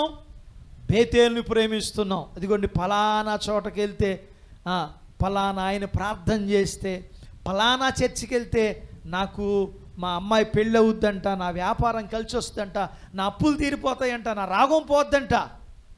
అక్కడ వేరే దేవుడు ఉన్నాడా అమ్మాజీ? వేరే దేవుడు ఉన్నాడా? అక్కడ అదే దేవుడు. ప్రపంచం మొత్తానికి అంతటికి ఒకటే యేసు దేవుడు ఒక్కడే. ఒక్కొక్క సంఘానికి ఒక్కొక్క దేవుడు ఉండడు. అన్ని సంఘాలకి, ప్రపంచ మానవులందరికీ యేసుక్రీస్తు అందరికీ పైన ఉంది కదా. అపోస్తుల కార్యాలు 10:36 యేసుక్రీస్తు అందరికీ దేవుడు, ఒకటే దేవుడు అందరికీ. చర్చికి ఒక దేవుడు లేడు. కాబట్టి ఇప్పుడు మనం ఆయన్ని ప్రేమించాలి. బేతేలును కాదు ప్రేమించవలసింది, గిల్గాలును కాదు ప్రేమించవలసింది, బెయేర్షెబాను కాదు ప్రేమించవలసింది. ఇశ్రాయేలు ప్రజలతో ఆమోసు కాలములో దేవుడు ఆ దినాల్లో ఆ ప్రజలతో మాట్లాడుతూ, ఈరోజు ఈ దినాల్లో మనతో మాట్లాడుతూ, అప్పటికాల ప్రజలు ఇప్పటికాల ప్రజలు ఒకే రకంగా ఉన్నారు. ఎలా ఉన్నారు అంటే దేవుణ్ణి ప్రేమింపని వారిగా ఉన్నారు. ఆయన అన్నాడు, మీరు నన్ను ప్రేమించి నా ఆజ్ఞలు గైకుంటే 1000 తరాల వరకు నేను మిమ్మను. మనం ఏం కావాలంటే, మనకి కరుణ కావాలి, మన అబ్బాయికి ఉద్యోగం కావాలి, మన అమ్మాయికి పెళ్ళి కావాలి, మనకు ఒక ఇల్లు కావాలి, మనకు ఒక పొలం కావాలి. కానీ మనకి ఏమొద్దో తెలుసా? దేవుణ్ణి ప్రేమించటం. ఆయన అన్నాడు, మొదట నా రాజ్యాన్ని వెతకండి, అప్పుడు మీకు కావలసినవన్నీ నేను ఇస్తాను. కానీ మనం ఏం చేస్తున్నామంటే ఉపవాస ప్రార్థన చేస్తుంటాం, కన్నీటి ప్రార్థన చేస్తుంటాం, సంఘ ప్రార్థన చేస్తుంటాం, ఆన్లైన్ ప్రార్థన చేస్తుంటాం, ఏవేవో ప్రార్థనలు చేస్తుంటాం. కానీ చెయ్యనిది ఏంటో తెలుసా? దుర్గేశ్వరరావు ఏంటి 2 సార్లు కూడా కేకేశాను. తెల్లవారులు పిల్లోడిని అప్పచెప్పేసి నువ్వు పడుకుంటే ఆయన ఇక్కడ నిద్రపోతున్నాడు. కాబట్టి ఇక్కడ మనం చూస్తే మరి మనం దేవుణ్ణి ప్రేమించకుండా మనకేం కావాలనుకుంటున్నాం, ఇవన్నీ ఆయన అంటున్నాడు, నువ్వు నన్ను ప్రేమించిన ఆజ్ఞలు గైకుంటే నేను 1000 తరాల వరకు నేను మనకు 1000 తరాల కరుణ కావాలి, నీ భర్తకి నీ పిల్లలకి నీకు కరుణ కావాలి. కానీ మనం ఏం చేయట్లేదంటే దేవుణ్ణి ఆశ్రయించట్లా. ఆయన ఆశ్రయిస్తే, ఆయన ఆజ్ఞలు మనం గైకుంటే మనం ఏమవుతామంటే బ్రతుకుతాం. అందుకే అన్నాడు 1000 తరాల వరకు నిన్ను నేను కరుణిస్తాను. బ్రతకాలి మనం. ఎందుకో తెలుసా? మనం ఎందుకు బ్రతకాలో తెలుసా? దేవుని కొరకు మనము ఉపయోగపడాలి. నిద్రపోతున్న వారు దేవుని స్తుతించండి. నాగరాజు గారు నిద్రపోతున్నా ఆయన ఎత్తాడు. బర్నబా గారు ఎత్తలా. నిద్రపోవట్లేదు మీరు? Very good. కాబట్టి ఇక్కడ మనం చూస్తే ప్రియులారా, మనమట ఏం చేయాలట? దేవుణ్ణి ప్రేమించాలి. దేవుణ్ణి ప్రేమిస్తే ఆయన అంటున్నాడు, మీరు నన్ను పూర్ణ హృదయముతో పూర్ణ ఆత్మతో నన్ను వెదిక్కినవడలా నేను మీకు ప్రత్యక్షమగుతా. కాబట్టి మనం ఏం చెయ్యాలంటే ఆయన్ను ప్రేమిస్తే మనం ఏమవుతామంటే బ్రతుకుతాం. మనమే కాదు, ఎవరు బ్రతుకుతారు? మన తరతరాలు కూడా బ్రతకటమే కాదు, చక్కగా ఆయుష్ను ఆరోగ్యాన్ని కలిగి అన్నవస్త్రాన్ని కలిగి మన పిల్లలు దీవెన పొందుతారు. మన పిల్లలు బాగుండాలంటే మనం ఏం చేయాలంటే దేవుని మాటకి మనం లోబడాలి. అందుకని కీర్తన గ్రంథంలో 128వ కీర్తన అంటాడు, యెహోవా యందు భయభక్తులు కలిగి ఆయన త్రోవల యందు నడుచుకున్న వారు అందరూ ధన్యులు. అతని భార్య ఫలించు ద్రాక్ష వల్లె వలెను, అతని పిల్లలు భోజనపు బల్ల చుట్టూ ఒలీవల మొక్కల వలె ఉందరు. సియోనులో నుండి యెహోవా నిన్ను ఆశీర్వదించును, అతడు చేయందంతయు. ఆలోచించండి. మనం గమనించినట్లయితే మరి భార్య పిల్లలు దేవుని వెంబడించక్కర్లేదా? మరి రాయలేదుగా, రాశాడు అక్కడ. ఏమన్నా చదివావా నువ్వు ఎప్పుడైనా? కీర్తన 128వ కీర్తన రాసిందా? భార్య పిల్లలు దేవుని యందు భయభక్తులు కలిగి ఉండాలని బేబీ గారు రాసిందా? అంటే భార్య పిల్లలు భయభక్తులు కలిగి ఉండకపోయినా నువ్వు చర్చిలో అక్కడ కూర్చున్నా, నీ పిల్లలు రోడ్డు మీద ఆడుకున్నా పర్వాలా. ఎవరు భయభక్తులు కలిగి ఉంటే చాలంటే ఆ పురుషుడు దేవుని యందు భయభక్తులు కలిగి ఉంటే చాలా కాదు. భార్య అంటే భర్తను వెంబడించేది అన్నారు, పిల్లలంటే తల్లిదండ్రుల్ని వెంబడించేవి. కానీ ఈ సహవాసంలో వాళ్ళు అలా కాదు, ఇది డిఫరెంట్. సామెతలనే మార్చేస్తారు, ప్రపంచంలో ఉన్న సామెతలనే మార్చేస్తారు. ఆ భార్య, ఆ భర్త దేవుని యందు భయభక్తులు కలిగి ఉంటే భార్య కూడా అలాగే ఉండాలి, ఆ పిల్లలు కూడా అలాగే ఉండాలి. అప్పుడు ఏమవుతుందంటే ఆ కుటుంబము దేవుని దీవెన పొందుకుంటుంది అని కీర్తన చెప్తా ఉన్నది. కాబట్టి మనం గమనించినట్లయితే ఈ విధంగా మరి మనం దేవుణ్ణి ప్రేమించే వారిగా ఉన్నట్లయితే మనం ఏమవుతామంటే మనం బ్రతుకుతాం. మన తర్వాత మన పిల్లలు కూడా అన్ని విషయాల్లో దీవెన పొందుతారు. మీరు ఇంటికి వెళ్ళినాక చదువుకోండి, ద్వితీయోపదేశకాండం 4వ అధ్యాయం. అక్కడ అదే చెప్పాడు. ఇందాక దేవుని మాటలు చెప్పినట్లుగా, నేను మిమ్మల్ని ప్రేమించి మీకు అన్నీ ఇచ్చి మిమ్మల్ని ఈ దేశంలో నిలబడితే మీరు నన్ను మర్చిపోయి ఇదిగో వీళ్ళని అనుసరించి నడుచుకుంటారేమో, జాగ్రత్త. వీళ్ళని అనుసరించి ఏం చేస్తారంట? 4 ఏళ్ళు నోట్లోకి వెళ్తేనట ఏం చేస్తారంట? కులం మర్చిపోతారంట. ఇంకా కులాలు ఉన్నాయండి నీకు ఇంకా బాగా నొట్టుంది. సబ్బు పెట్టి, నా వాక్యం సబ్బు వంటిది కాదా, నా వాక్యం సుత్తి వంటిది కాదా, సుత్తితో సబ్బుతో కొట్టాలి నిన్ను. నీకు కుల జబ్బు ఉందన్నమాట ఇంకా. కాబట్టి మనం గమనించినట్లయితే కులాల జబ్బులు ఉండకూడదు ఇక్కడ. గుర్తుపెట్టుకోండి, మాది ఈ కులం కాబట్టి మేము మా ఇంట్లో ప్రార్థన పెడితే రాం. రేపు నీ కొరకు తెల్లారు లేస్తే ప్రార్థన చేసేది ఈ కులం వాళ్ళే. అర్థమైందా? జాగ్రత్త. కృపావరం గారు హాస్పిటల్లో ఉంది, ఐసీలో పెట్టారు, వెళ్ళాల్సిన వాళ్ళు చూసి వచ్చి రండి. అర్థమైందా? నేను పొద్దున వచ్చి చెప్పాడు వాళ్ళ అబ్బాయి. నవీన్ మిటన్ కాలనీలో ఉంటున్నారు వాళ్ళు, పెద్ద కరాకరం వెళ్ళే దారిలో ఉంటున్నారట. ఆమె ఐసీలో పెట్టారు కాబట్టి సాధ్యమైనంత వరకు వెళ్ళి చూసిరండి. మరొక మాట ఏంటంటే, ఇప్పటి నుంచి మన సహవాసంలో ఎవరు ప్రభు దగ్గరికి వెళ్ళిపోయినా సరే దాని మట్టి ఖర్చు అంతా మనమే పెట్టుకోవాలి. బర్నబా గారు ఏమంటారు? మొత్తం నేనే ఇస్తానంటావేంటి నువ్వు? అది సంగతి. ఆయన మొత్తం ఇస్తానంటే మనం కూడా చక్కగా జేబులో చేతులు పెట్టుకుందాం ఏంటి అమ్మాజీ, అంతేనా? కాదు. ఏం చేయాలి తెలుసా? మనం చనిపోయిన వెంటనే మీకు గ్రూపులో పెట్టబడుతుంది. ఏమోనండి నాకు తెలియదండి అంటే కుదరదు. నీకు కబురు అందిన వెంటనే నీకు దేవుడిచ్చిన ప్రేరేపణ బట్టి నీకున్న దానిలో ఖచ్చితంగా నాకెవ్వరికి ఇవ్వద్దు, శామ్యుల్ బాబుకి ఇవ్వండి, నాకు వద్దు, ఆయన అకౌంట్లో కొట్టండి డబ్బులు, నాకెందుకు, శవాల మీద కూడా పైసలు ఎదుర్కొనే రకాన్ని కాదు నేను. అసలు నాకెందుకు, ఆయన మీరు చూసుకోండి, అది ఎక్కలేదు. ఆయనకి చెప్పండి, బర్నబా గారు, యోహాను గారు ఈ పెట్టెల గురించి వీళ్ళకి బాగా తెలుసు కాబట్టి మరి ఆ డబ్బులు ఎంత కావాలో అంత అడిగి తీసుకుని ఒకవేళ మిగిలినవి ఉంటే అలా దాచేసుకుంటే ఎప్పటికైనా తర్వాత వాళ్ళకి ఉపయోగపడతాయి. అర్థమైందా? అది నేను అవ్వచ్చు, నువ్వు అవ్వచ్చు, పేద గొప్ప తేడా లేదు. వాళ్ళు మన బిడ్డలో అంతే. ఇక నుంచి మన బిడ్డలు కాబట్టి దానికి అయ్యే గొయ్యి ఖర్చు, దానికి అయ్యే పెట్టి ఖర్చు, వాళ్ళకయ్యే ముందు ఖర్చు మాత్రం కాదమ్మా. ఇది తప్పని క్రైస్తవ్యంలో కూడా ఏముండాలి తెలుసా? అయిపోయిన తర్వాత పాస్టర్ గారు మీరు వెళ్ళిపోండి, మాకు పని ఉంది అంటున్నారు వీళ్ళు. ఏమంటున్నారంటే దుర్గేశ్వర ఏమంటున్నాడు? పాస్టర్ గారు మీరు పదండి, మా వాళ్ళు వస్తారులే అంటున్నాడు. అంటే ఆయన నాకు మధ్యవర్తి అనమాట. మీరు పదండి, మీరు ఇంటికి వెళ్ళిపోయి ప్రార్థన చేసేయండి, త్వరగా స్నానం చేసి వచ్చేసేయండి భోజనానికి మధ్యాహ్నం, వీళ్ళకి చిన్న పని ఉంది అంటున్నాడు. అదే అనమాట. ఇలాంటివి ఉండకూడదు. ఈ పని, చిన్న పనులు పెద్ద పనులు పెట్టుకోకండి. ఒకటే పని పాతి పెట్టిన తర్వాత ఇంటికి వచ్చి స్నానం చేసి వాళ్ళ ఇంటికి వెళ్ళి ప్రార్థన చేసే పని. కాబట్టి మనం గమనించినట్లయితే ప్రియులారా, మనమందరము కూడా ఏం చేయవలసిన వారమంటే మనము దేవుణ్ణి ప్రేమించవలసిన వారమే. దేవుణ్ణి ప్రేమించడం అంటే అర్థం ఏంటంటే మనం ఆ యొక్క ఆజ్ఞల్ని గైకొనవలసిన వారమై ఉన్నాం. కాబట్టి మరి ఒక మాట మనం చూసుకుందాము.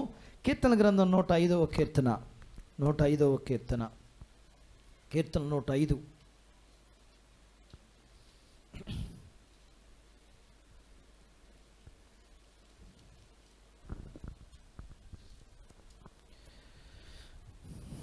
నాలుగో వచనాన్ని చదువుకుందాము. ఎవరన్నా చదువుతారు, పోనీ వదిలే, ఎంతసేపు కష్టపడతానంటావు నువ్వు. చదవండి అమ్మా, చదువు. సత్యప్రయ చదువు, ముసుగు తీసి చదువు. యెహోవాను వెతుకుడి, ఆయన బలమును వెతుకుడి, ఆయన సన్నిధిని నిత్యము వెతుకుడి. నేను చదవమనలేదుగా. కాబట్టి ఇక్కడ మనం చూస్తున్నట్లయితే ఇక్కడ అంటున్నాడు, ఆయన్ను ప్రేమించండి, ఆయన ప్రేమించి ఆయన ఆజ్ఞలు గైకొనండి, నిత్యము అలా చెయ్యండి. అలా చేస్తే ఏమవుద్దో తెలుసా? 3వ వచనంలో చదువు. ఇప్పుడు ఆయన పరిశుద్ధ నామమును బట్టి అతిశయించుడి, యెహోవాను వెతుకువారు. అదే సంగతి. దేవుణ్ణి మనం ఆశ్రయిస్తే మొదటగా ఏమవుతాం మనం? చెప్పండి, ఏమవుతాం? పెట్టావం, ఇందాక చెప్పాగా. ఇప్పుడు చెప్పండి, ఏమవుతాం మనం? చెప్పండి, ఏమవుతాం? బ్రతుకుతాం. నన్ను ఆశ్రయించడం మీరు మర్చిపోతే ఎలాగ నాన్న? ఇప్పుడే చెప్పుకుంది. విచిత్రం ఏంటంటే నేను త్వరగా ముగించేస్తా, 9వ ముగించేస్తా. మీ అందరికీ లెక్కింపు ఉందిగా, వాటర్ లెక్కింపు. ఎంత కష్టంగా కూర్చున్నారో. కొంతమంది వెళ్ళిపోయారు అక్కడికి, రాత్రే కానికేసి వెళ్ళిపోయారు. కొంతమంది ఏమో ఎన్నింటికి వదిలేస్తాడో, 7:30కి ఆరాధన అయితే ఎన్ని గంటలో ఏంటి? వాళ్ళని బ్రతికించారా? నీకు బొబ్బ పెట్టేది వాళ్ళ, నీకు గుడ్డ ఇచ్చేది వాళ్ళ, పెళ్ళాం బిడ్డలు బ్రతికించేది, నిన్ను బ్రతికించేది ఆయన. ఎవరు? యాక్సిరి వెంకటేశ్వరరావా? చెప్పు. ఆయన నా స్నేహితుడు, ఆయనతో కలిసి నేను సంవత్సరం తిరిగా. అర్థమైందా? నేనే పట్టించుకోను, ఆయన నన్ను పట్టించుకుంటాడు. నా దగ్గరికి వస్తాడు, మాట్లాడతాడు. ఒక ఆయన ఒక మాట చెప్పాడు, మనమంట మనుషుల వెనకాల డబ్బులు వెనకాల వెళ్తేనంట దేవుణ్ణి మనం పోగొట్టుకుంటామంట. మనం దేవుని వెనకాల వెళ్తే మనుషులు డబ్బు కూడా మనల్ని ఎత్తుక్కుంటూ వస్తుందట. రాత్రి మనతో దేవుడు మాట్లాడాడు కదా, మనం ఎవరికి భయపడేవారం ఇంతకీ? మనుషులకు భయపడేవారం, పచ్చనోటుకు భయపడేవాళ్ళం. కాబట్టి దేవుడు మనతో లేడు.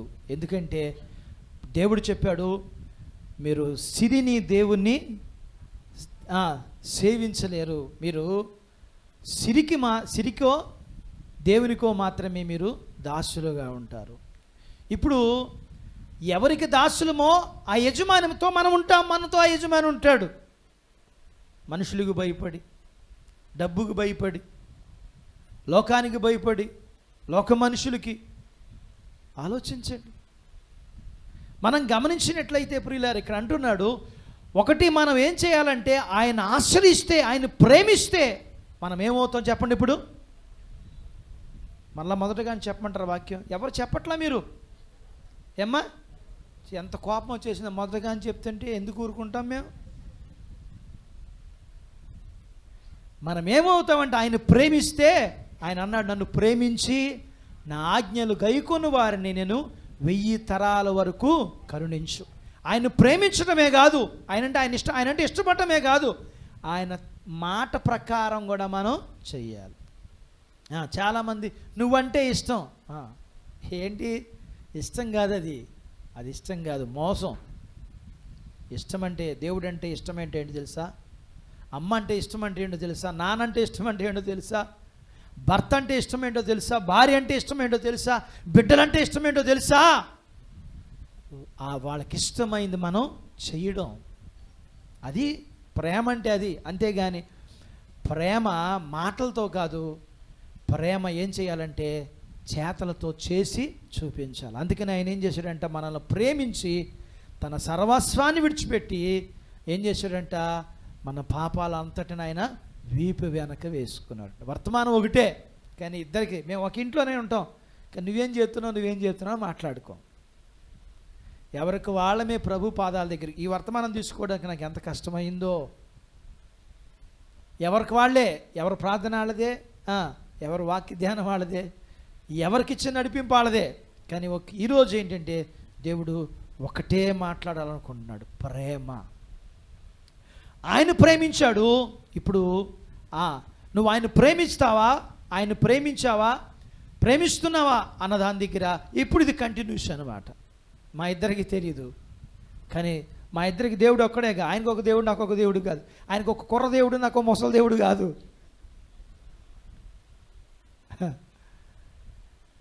ఆయన ఆది యందు ఉన్న దేవుడు.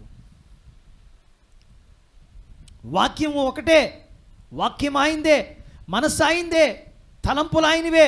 ఒకసారి ఆలోచించు. ఆయన మనం ప్రేమిస్తే ఏమవుతామంటే బ్రతుకుతాం.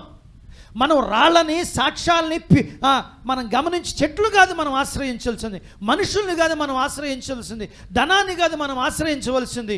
ఎవరిని మనం ఆశ్రయిస్తే మనం బ్రతుకుతామంటే దేవునిని ఆశ్రయిస్తే. ప్రియమైన దేవుని బిడ్డ, నీవు నేను ఆయన్ని ప్రేమించి ఆయన ఆజ్ఞలు గైకుంటే మనం ఏమవుతామంటే 1000 తరాల వరకు మనము దేవుని కరుణ పొందుకొని బ్రతకగలుగుతాం. రెండోది, మనము ఆయన ఆశ్రయిస్తే ఏమవుతామో తెలుసా? మన హృదయమందు ఏముంటుందంటో తెలుసా? సంతోషం ఉంటుంది. నెమ్మది లేకుండా విస్తారమైన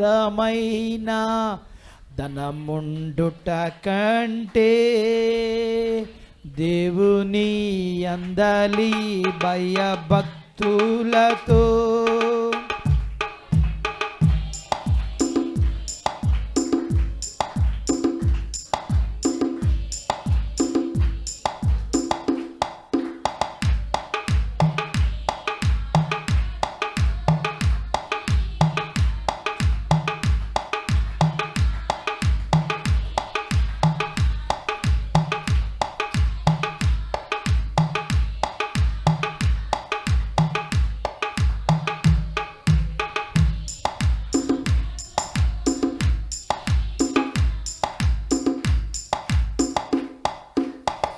కాబట్టి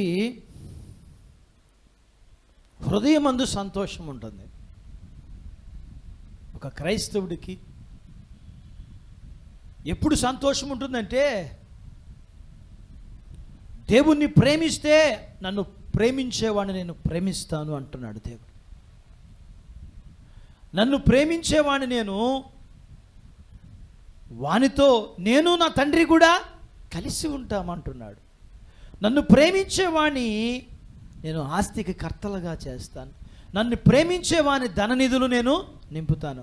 మనం ఆయన్ని ప్రేమించడం మానేసి ఎత్తుక్కుంటూ ఈ పార్టీ వాళ్ళు ఎంత ఇస్తున్నారు, ఆ పార్టీ, ఎక్కడికి వెళ్తున్నావు, ఎక్కడికి ఇస్తే అక్కడికి వెళ్ళిపోతుంది. దేవుణ్ణి ప్రేమిస్తే ఇవ్వలేడా? ఇది ఏం కాలం ఎట? ఓటు కాలం, ఓటుకు డబ్బులు వచ్చే కాలం. ప్రపంచానికి తెలీదా డబ్బులు పంచుతున్నారని? ఎవరికి తెలియదు, ఎవరికి తెలియదు. తీసుకుంటున్నారని ఎవరికి తెలియదు. కానీ క్రైస్తవుడు ఈ విషయంలో చాలా జాగ్రత్తగా ఉండాలి. నువ్వు నేను ఓటు నమ్మేసుకుంటానికి ఏశావులం కాదుగా. మనకు ఒక పేరు ఉంది, పెద్దనికి పేరు ఏలియా. ఏంటంట? ఏలియా ఈయన పేరు. ఆయన పేరు 3 అక్షరాలు, నాకు పేరు 3 అక్షరాలే. కానీ వాళ్ళ దగ్గర తీసుకున్నాను, వీళ్ళ దగ్గర తీసుకున్నాను నేను. దేవుణ్ణి ప్రేమిస్తే, దేవుణ్ణి ప్రేమిస్తే ధనాన్ని బట్టి నేను సంతోషించను. ఎందుకంటే ఈ ధనము శాశ్వతం కాదు. ఈ ధనము ఇది నాతో వచ్చేది కాదు. నేను భూమి మీద నువ్వు నేను యేసుని కలిగి ఉంటే మనం ఏం కలిగి ఉంటామంటే హృదయమందు సంతోషాన్ని కలిగి ఉంటాం. ఆ వ్యక్తి ఎలా ఉంటాడు అంటే చాలా సంతోషంగా ఉంటాడు. అందుకనే లోకము దాని ఆశలు గతించును కానీ దేవుని చిత్తాన్ని జరిగించువాడు నిరంతరం నిలిచి ఉంటాడు.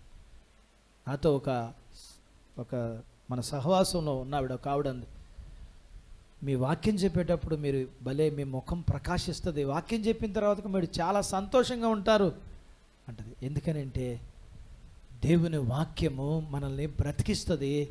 ఇదే మన బాధల్లో మనకి నెమ్మది కలిగిస్తుంది. ఇది మనకి సంతోషాన్ని ఇస్తుంది. ఏ వ్యక్తి వాక్యాన్ని కలిగి ఉంటాడో, దేవుణ్ణి కలిగి ఉంటాడో, దేవుణ్ణి ప్రేమించే వ్యక్తిగా ఉంటాడో, ఆ వ్యక్తి ఈ లోకములో లేని వాటిని బట్టి దుఃఖపడడు. కానీ అందుకనే మార్త ఏం కలిగి ఉన్నదంటే అనేక పైన పనుల గురించి విచారం కలిగి ఉంది. మనం గమనించినట్లయితే అనేకమైన పనుల గురించి విచారం కలిగి ఉంది మార్త అయితే.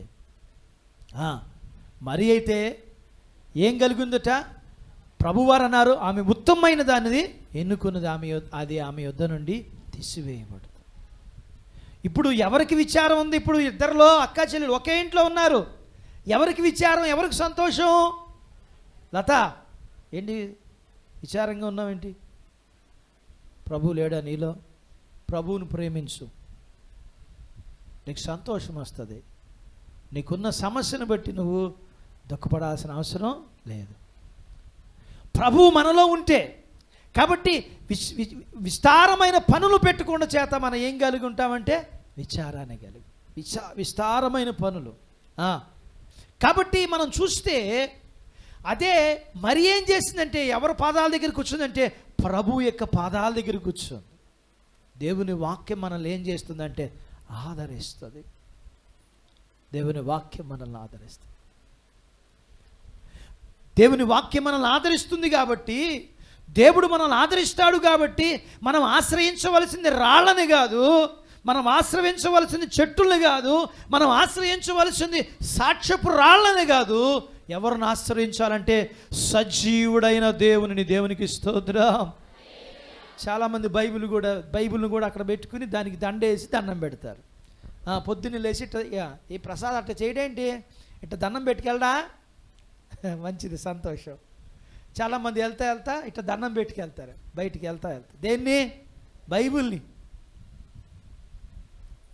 దండం పెట్టవలసింది బైబిల్. ఎందుకని దండం పెట్టకూడదంటే ఇది వస్తువు. దేవుడు ఎవరు ఇంతకీ? మా మావయ్య. ఎవరు మావయ్య? దేవుడు ఎవరు? ఆత్మదేవుడు. నువ్వు దేవుణ్ణి ఎలా ఆరాధించాలంటే ఆత్మ ఉన్న దేవునికి ఆత్మతోనే ఆరాధించాలి. అంతేగాని దీన్ని దండం పెట్టుకుని వెళ్ళడం కాదు. వాక్యం దేవుడే, వాక్యం దేవుడే. కానీ వాక్యానికి మనం దండం పెట్టాల్సిన అవసరం లేదు. దేవుడు అన్నాడు, నన్ను ఆరాధించువాడు ఆత్మతోనూ సత్యముతో ఆరాధించు. కాబట్టి ఇక్కడ మనం చూస్తాం ప్రియులారా, మనం ఆయన్ని ప్రేమిస్తే మనకి ఏముంటుందంటే హృదయమందు సంతోషం. ఈ లోకంలో తిండి లేదు, బట్టలు లేవు, ఇల్లు లేదు, పొలం లేదు, ఆరోగ్యం లేదు, ఏమీ అక్కర్లా. ఆయుష్ ఉంటే, ఆరోగ్యం ఉంటే 70 సంవత్సరాలు, అధిక బలం ఉంటే ఎప్పటికైనా చచ్చిపోతాం. సగం వయసు అయిపోయిందిగా మంది, 50లోకి వచ్చాం, ఇంకా 30గా, 40లోకి వచ్చాం. ఇంకా చాలామంది మేము 20 అంటున్నారా, పోనీ ఇంకా 60 ఉందిగా, అప్పటికైనా చచ్చిపోతావుగా నువ్వు. కాబట్టి ఈ అశాశ్వతమైన జీవితంలో మనం ఏమి కలిగి ఉన్నా, ఎన్ని ఇళ్ళు కలిగి ఉన్నా, ఎన్ని పొలాలు కలిగి ఉన్నా, ఎంత బంగారం కలిగి ఉన్నా, దాసేస్త ఇంత బంగారం, ఇంత పొలం, ఇన్ని ఇల్లు ఇచ్చావు కదా, తీసుకెళ్ళి బీరువాలో పెట్టుకుంటారా? మీ అబ్బాయి వాళ్ళు పెట్టుకుంటారా? ఏమంటారు? చచ్చిపోగానే ఏమంటారు? ఆ చెవులకి తాడుకి తీసేయండి నాన్న, అందరూ వచ్చి నాకు తీస్తే బాగుండదు నాన్న. ఏమంటారు? త్వరగా తీసేసేస్తే బాగుంటుందిగా నాన్న. మంచిది.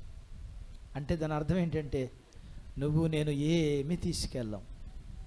కానీ యేసుని ప్రేమించకపోతే నా యందు విశ్వాసం ఉంచిన వాడు చనిపోయినా బ్రతుకుతాడు. నువ్వు యేసును ప్రేమిస్తే, నువ్వు మానవ సంబంధమైన శరీరములో ఎప్పటికైనా మరణిస్తే నువ్వేమవుతావు తెలుసా? ఆయన ప్రేమించిన వారు ఏమవుతారో తెలుసా? తిరిగి బ్రతుకుతారు. ఎందుకు ఆయన ప్రేమిస్తున్నావా? ఆయన్ను ప్రేమించినట్లయితే నువ్వు నేను చేయవలసింది ఏంటో తెలుసా? ఆయన ఆజ్ఞను మనం గైకు. ఎందుకంటే ఆయనే మొదట మనల్ని ప్రేమించాడు. ఇప్పుడు ప్రేమించవలసిన బాధ్యత నీది, నాది. ఆయన చేసేసాడు.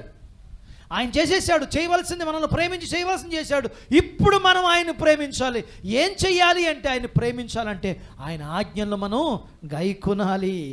ఆయన ప్రేమిస్తే మన హృదయం అందు మనకేముంటుందంటే సంతోషం ఉంటుంది. త్వరగా చూద్దాం.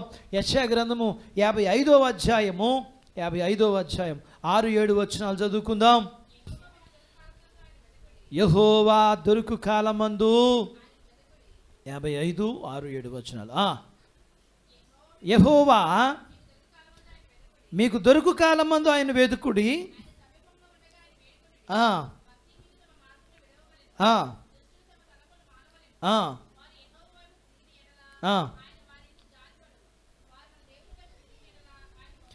కాబట్టి ప్రియులారా, మనం గమనించినట్ల యెహోవా దొరుకు కాలమందు ఆయనని మీరు అంటే దాని అర్థం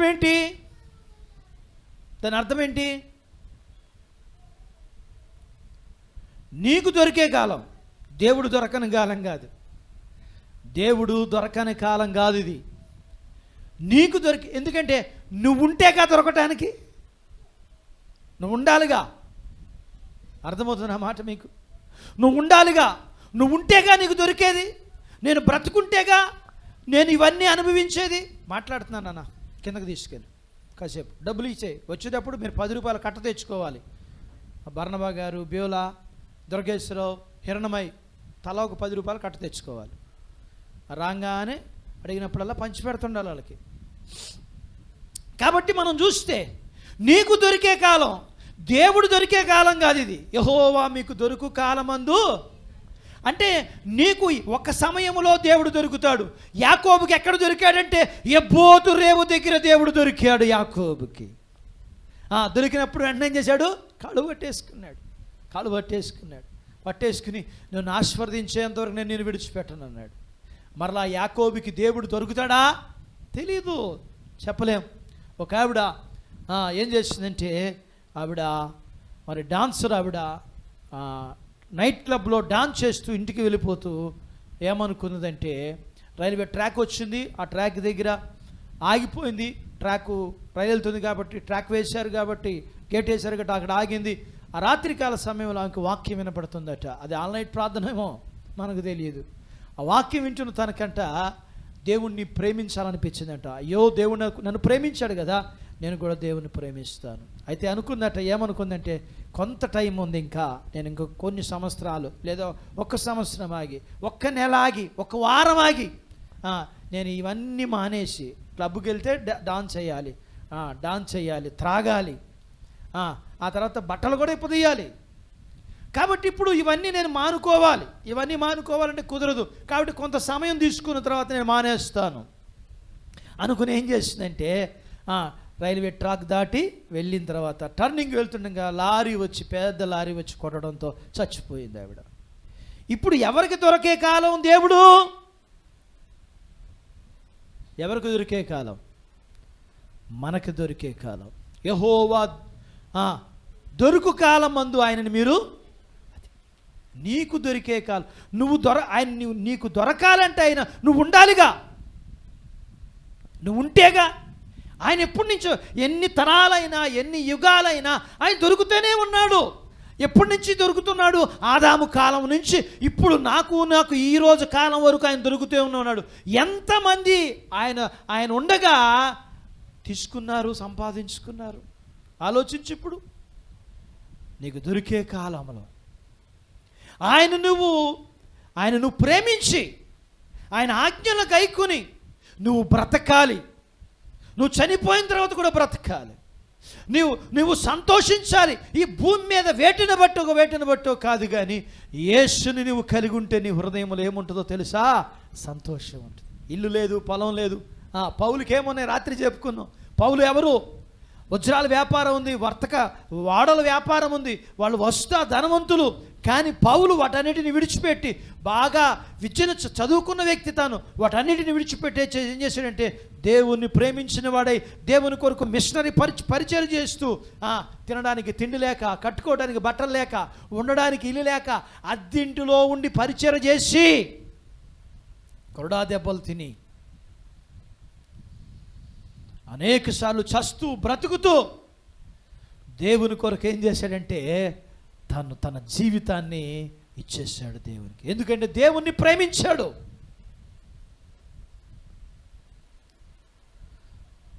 తనకి దొరికిన కాలములో నీవు నేను మనకి జీవితం ఉండగానే, ఎందుకంటే మనం ఎప్పుడు చనిపోతామో మనకి తెలియదు. రేపు చనిపోతామో మనకు తెలియదు. అందుకనే అంటాడు, ఇదే మిక్కిలి అనుకూల సమయము, ఇదే రక్షణ దినము. కాబట్టి ఈరోజే ఒక తీర్మానం చేసుకో. ఏంటో తెలుసా? యేసును ప్రేమించు. ఇది దేవుడు నీకు దొరికే కాలం. నీకు దేవుడిని ప్రేమించినట్టయితే నేనేం చేయాలంట? భక్తిహీనులు తమ మార్గములను, దుష్టులు తమ తలంపులను, అది సంగతి. నీకు దేవుడు దొరకాలి అంటే ఏం చేయాలంటే ఆయన్ని ప్రేమించి, ఆయన ఈ ఆజ్ఞ ఏంటంటే నువ్వేం చేయాలో తెలుసా? నీ మార్గాన్ని, నీ భక్తిహీనమైన మార్గాన్ని విడిచిపెట్టాలి. నీ యొక్క దుష్టమైన తలంపులు నీవు విడిచిపెట్టాలి. అప్పుడు నువ్వు బ్రతుకుతావు. అప్పుడు నీ హృదయమందు సంతోషం ఉంటుంది. కాబట్టి మనం గమనించినట్లయితే జక్కయ్య ఏం చేశాడంటే, వాళ్ళ ఊరు వెళ్ళాడు. యేసుప్రభువు వారు ఊరు వెళ్ళినప్పుడు ఏం చేశాడు? ఆయన చూడ్డానికి వెళ్ళాడు. చూడ్డానికి వెళ్తే ఆయన దొరకలేదు. అంటే ఆయన కనపడకపోతే ఏం చేశాడంటే గబగబా విడిచిపెట్టేశాడా? ఆయన కనపడడానికి, ఆయన చూడడానికి ఏం చేశాడా? వేరే ఒక మార్గాన్ని వెళ్ళి మేడు చెట్టు ఎక్కి కూర్చున్నాడు. అక్కడ కూర్చుని చూస్తున్నాడట. కాబట్టి ఆయన అంటున్నాడు, నీవు పూర్ణ హృదయముతో పూర్ణ ఆత్మతో నన్ను వెదికిన ఎడల నేను నీకు ప్రత్యక్షమవుతాను. ఎంత ఇష్టంగా ఉందో ఆయన్ని చూడటానికి, ఎంత ఇష్టంగా ఉందో ఆయన్ని వెదకటానికి. నీకు ఇష్టం ఉంటే, నువ్వు మందిరానికి రావడానికి ఇష్టం ఉంటే, ఎంత కష్టమైనా ఏం చేస్తావు? ఏమ్మా ఏం చేస్తావు? ఎక్కడికి? మందిరానికి వస్తావు. ఎంత ఆలస్యమైనా, నేను ఎన్ని తిట్టినా, ఎన్ని కొట్టినా, ఎంత శిక్ష వేసినా నువ్వేం చేస్తావో తెలుసా? ఇష్టం ఉంటే పెందల కాడే వస్తావు. మేము ఇక్కడికి ఎన్నింటికి వచ్చామో తెలుసా? బర్నబా గారు ఏంటి అర్థం కావట్లా? ఆయన త్వరగా ముగిస్తే నేను రిగ్గింగ్ గాడికి వెళ్ళాలంటున్నాడు ఆయన. అదేనా మీరు అనేది? ఆ గొడవ ఎందుకు బాబు? మీకెందుకు ఆ గొడవ అంటున్నాడు ఆయన. మీకెందుకు ఆ గొడవ మేమే పెట్టుకుంటా అంటున్నాడు. నిద్రపోతున్నాడు. నాన్నగారు లేపండి.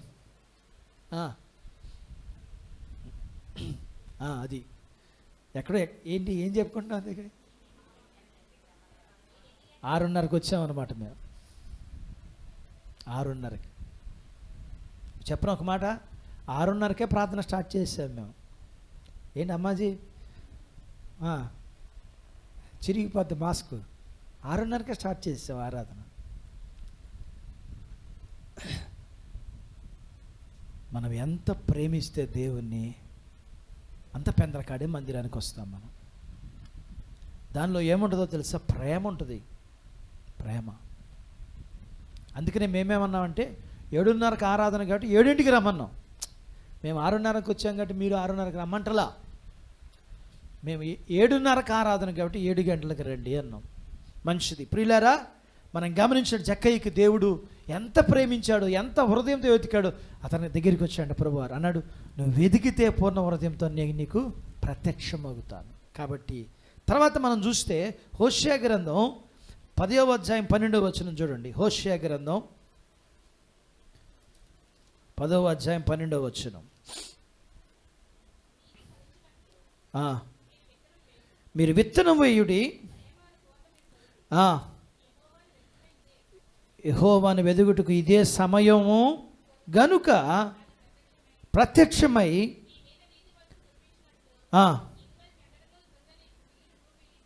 కాబట్టి ఇక్కడ మనం చూస్తే ప్రియులారా, మరి ఇప్పుడు మనం ఆయన ప్రేమించిన వారమైతే ఏమవుతాం? మనం ఆయన ప్రేమిస్తే ఏమవుతాం? బ్రతుకుతాం. ఆయన ప్రేమిస్తే మనకేముంటుంది? ఎక్కడ? లోకంలో కాదు, హృదయంలో. 2, 3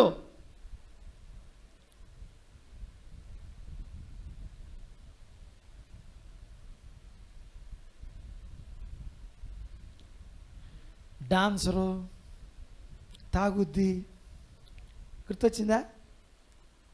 3వది ఆయన ప్రేమిస్తే, ఆయన దొరికినప్పుడు, ఆయన దొరికే కాలంలో మనం ఏం చేస్తాం? ఆయన ప్రేమిస్తాం. ఈ ఆదివారం మళ్ళీ దొరుకుద్దా మీకు? దొరుకుద్దా? దొరకదుగా. అందుకని ఏం చేయాలి? ఆయన ప్రేమించిన వారమై పెందల కాడే, ఎంత పెందల కాడేస్తే అంత సంతోషంగా, అంత సంతోషం. ఇది ఎవరికి దొరికే కాలం అంటే నీకు నాకు దొరికే కాలం. మనం చచ్చిపోతే దేవుడు దొరకడం మానేస్తాడేంటి అంటే మనకు దొరకడిక. ఎందుకంటే మనం చచ్చిపోయినప్పుడు ఇంకెట్లా దొరుకుతాడు మనకి? కాబట్టి దేవుడు దొరికే కాలం ముందు మనం ఏం చేయాలంటే త్వరగా ఆయనను వెతకాలి, త్వరగా ఆయనను వెతకాలి. 3వది ఏంటి ఇప్పుడు చెప్పండి? ఆయన వెతకాలి దొరికే కాలం ముందు ఆయన మనం. 4వది ఏంటంటే ఆయన్ని ప్రేమిస్తే మనం ఏం చేస్తామంటే ప్రేమ కలిగి జీవిస్తాం. నీ భార్యను ప్రేమిస్తున్నావా? యోహాన్ గారు, బర్నబా గారు, అబ్రహాం గారిని అనకూడదు, మక్కను బాగా ప్రేమిస్తాడు అబ్రహాం గారు. ఇంకా ఉదయ్, దుర్గేశ్వరరావుని అడగాలి తప్పనిసరిగా. దుర్గేశ్వరరావు పాస్టమ్ గారు అంటది, నిన్నెవడు అడుగుతాడు అంటుంది. అర్థమైతే నిన్నెవడు అడుగుతాడు? కాబట్టి మనం చూస్తే ప్రియులారా, ప్రేమ ఉంటే మనం ఏం చేస్తామో తెలుసా? మన కుటుంబీకులను ప్రేమిస్తాం, మన సంఘాన్ని ప్రేమిస్తాం, మన సమాజాన్ని ప్రేమిస్తాం. కాబట్టి ఇక్కడ ఏమంటున్నాడంటే, మీరు ఏ విత్తనాన్ని విత్తమంటున్నాడు? నీతి అనే విత్తనాన్ని, నీతి ఫలించినట్లు మీరు విత్తనం వేయుడి ప్రేమనే. కాబట్టి మనం ఏ విత్తనాన్ని వేస్తే అదే పంటను కోస్తామా, వేరే పంటను కోస్తామా? మనం జామ తోట పెట్టాం, కొబ్బరికాయలు కాస్తాయా? కాయ. అంటే ఇప్పుడు మనం దేవుణ్ణి ప్రేమించి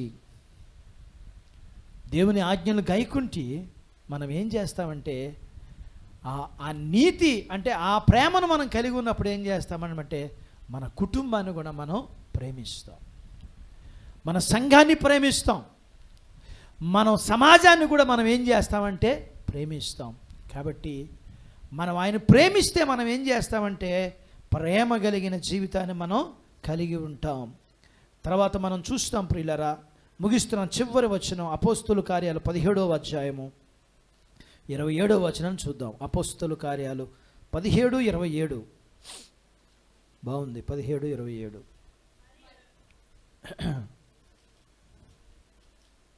17:27 చదువుకుందాం. మరియు యావత్ భూమి మీద 17:27 నన్ను చదివేది నువ్వు. 26 మరియు యావత్ భూమి మీద కాపరం ఉండుటకు ఒక్కడి నుండి ప్రతి జాతి మనుషులను సృష్టించి వెతుకులాడి వెతుకు నిమిత్తము ఆయన మనలో ఎవనికి దూరంగా ఉండువాడు కాడు. మనం ఆయన యందు బ్రతుకుచున్నాము, చలించుచున్నాము, ఉనికి కలిగి ఉన్నాము. మనం ఆయన సంతానమని మన కవీశ్వరలో కొందరు చెప్పుచున్నారు. మనం దేవుని సంతానమై ఉండి మనుష్యుల చమత్కార కల్పన వలన మలచబడిన బంగారమైనను వెండినైనను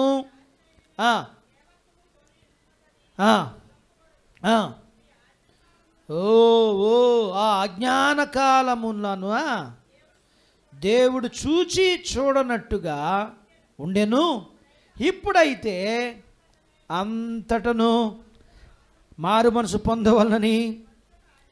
కాబట్టి మనం చూస్తే ఇక్కడ మరలా చెప్తున్నాడు. ఇది ఏమని చెప్తున్నాడు అంటే, వెండి బంగారాలు బంగారమైన రాళ్ళు దైవత్వాన్ని పోలి అనుకోకూడదు. ఇశ్రాయేలు ప్రజల్లాగా ఇశ్రాయేలు ప్రజలు బలిపీఠాలు, సాక్ష్యపురాళ్ళు, చెట్లు దేవుళ్ళు అనుకుంటున్నారు. వాళ్ళు వాటిని ఆశ్రయిస్తే గతకాలంలో అబ్రహాం ఇక్కడ ప్రార్థన చేశాడు, గతకాలంలో యెహోషువ ఇక్కడ ప్రార్థన చేశాడు, గతకాలంలో యాకోబు ఇక్కడ ప్రార్థన చేశాడు. కాబట్టి మనం అక్కడికి వెళ్తే మేలు జరుగుతుంది అనడానికి రాళ్ళు, చెట్లు దైవత్వం కాదయ్యా. మరి దేవుడు ఆ కాలములో ఏ కాలం అన్నాడంట? ఆ అజ్ఞాన కాలం. ఆ అజ్ఞాన కాలం అంటే అర్థం ఏంటంటే దేవుని వాక్యం లేని కాలం. దేవుని వాక్యం అప్పుడు లేదు వాళ్ళకి. అయితే ఇప్పుడు ఏమంటున్నాడు? ఇప్పుడైతే అంతటను అందరూ మారు మనస్సు పొందవలని మనుషులకు. కాబట్టి ఇప్పుడు మనం ఏమవ్వాలా? ఇప్పుడు మారాలి. మనం ఏం చేయాలి? మరి ఏం చేయాలి?